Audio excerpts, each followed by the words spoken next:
Velká francouzská revoluce je označení pro období dějin Francie mezi léty 1789 a 1799, tedy zhruba od svolání generálních stavů králem Ludvíkem XVI. Do uchopení moci Napoleonem Bonapartem. Tehdejší absolutní monarchie ve Francii byla během ní nahrazena vládou lidu, demokracií a republikánstvím a začalo krvavé pronásledování katolíků a všech odpůrců nových pořádků. I když se Francie po pádu první republiky Napoleonovým státním převratem zmítala 75 let mezi republikou, císařstvím a restitucí, někdejší království revoluce přesto zaznamenala definitivní konec pro starý režim. V lidových představách zastínuje i následující revoluce z let 1830 a 1848. Obecně je vnímána jako hlavní přelomový bod evropských kontinentálních dějin. Znamenala přechod od absolutismu k občanství a ustanovení lidu jako hlavní politické síly. Kromě toho však také zrodila moderní politický teror. Předvoluční Francie znamená též jako ancient regime, starý režim. Byla formálně absolutistickou monarchií. Francouzská společnost byla rozdělena do 3 stavů. První stav, asi 1/5 obyvatel, tvořili katolíci, duchovní a římský katolicismus byl také jediným povoleným vyznáním v zemi. Od roku 1787 pak došlo k částečné toleranci, nikoli však zrovnoprávnění protestantů. Církev byla centrem politické i ekonomické moci, vlastnila mezi 6 a 10% půdy a v celé zemi měla nárok na církevní desátek a zároveň klíčovou součást každodenního života, protože kromě ryze náboženských úkonů dohlížela mimo jiné i na školství. Druhý stav představovala francouzská šlechta, v rámci níž lze rozlišovat tradiční šlechtu. A do třetího stavu pak spadal zbytek společnosti, od bohatých obchodníků a intelektuálních profesí po dělníky čevenkoskou chudinu. Francie se již delší dobu potácela na pokraji státního bankrotu. Mezi jeho příčiny patřil nerovný a nepřehledný daňový systém. Daně a cla se mohla lišit podle jednotlivých regionů. Nejkritizovanějším lisem systému však byla skutečnost, že daňové břemeno leželo téměř výhradně na 3. stavu, zatímco první 2 stavy byly většiny daní ušetřeny. Výnosy z daní tak s postupem času nebyli schopni pokrýt náklady dvora a zejména zvětšujícího se úředního aparátu. Hospodářská situace se výrazně zhoršila. Od začátku 80. let 18. století začaly být uskutečňovány reformy po povzbuzení výroby. Zrušení vnitřního cla některých poplatků zatěžujících výrobu.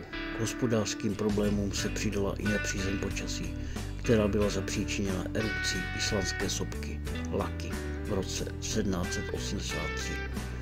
Během sopečné erupce se dostalo do atmosféry velké množství sopečného popela a sopečných plynů, vedoucích k poklesu teplot v Evropě po několik následujících let.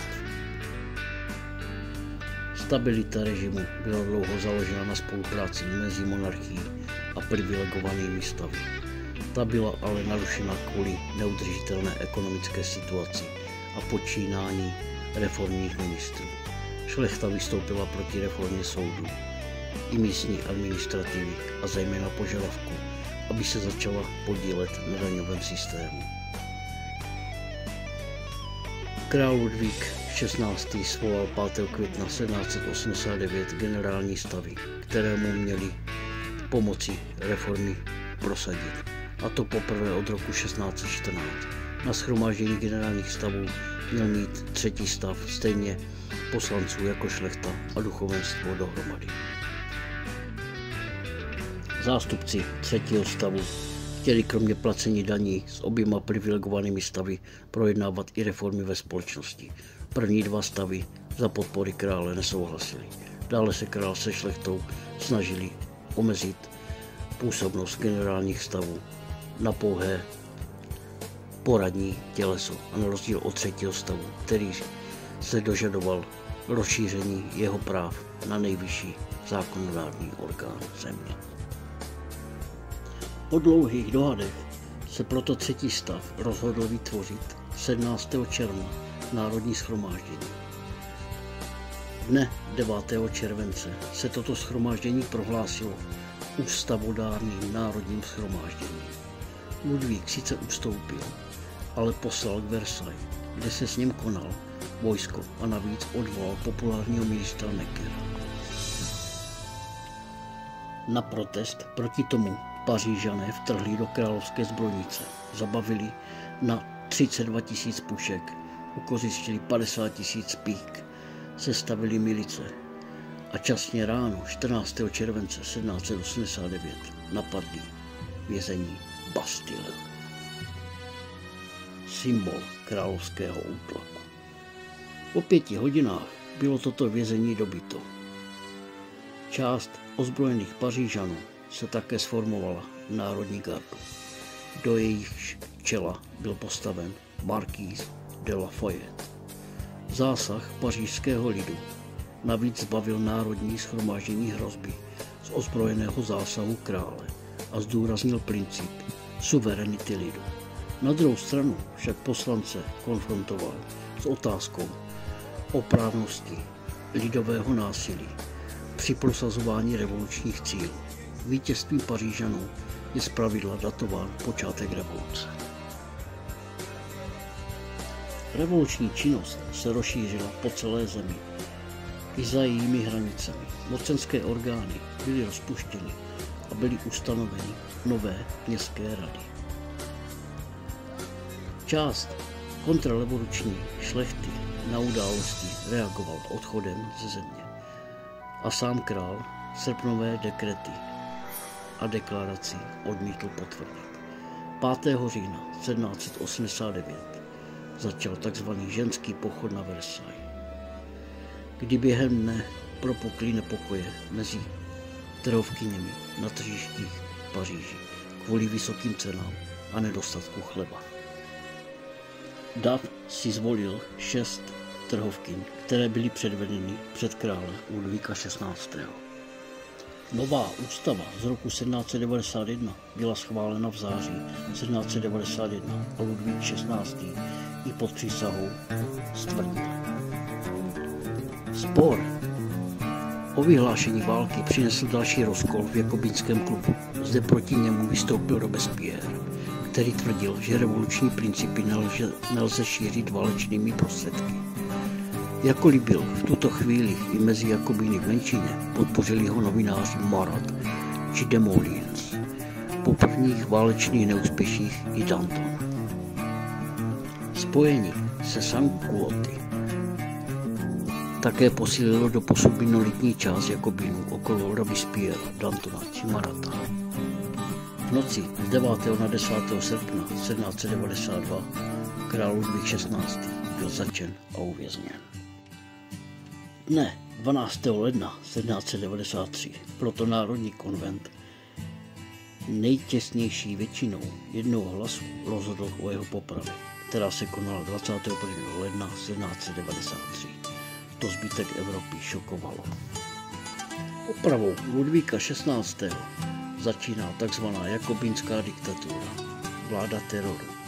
Do čela revoluce se dostali Jakobíni.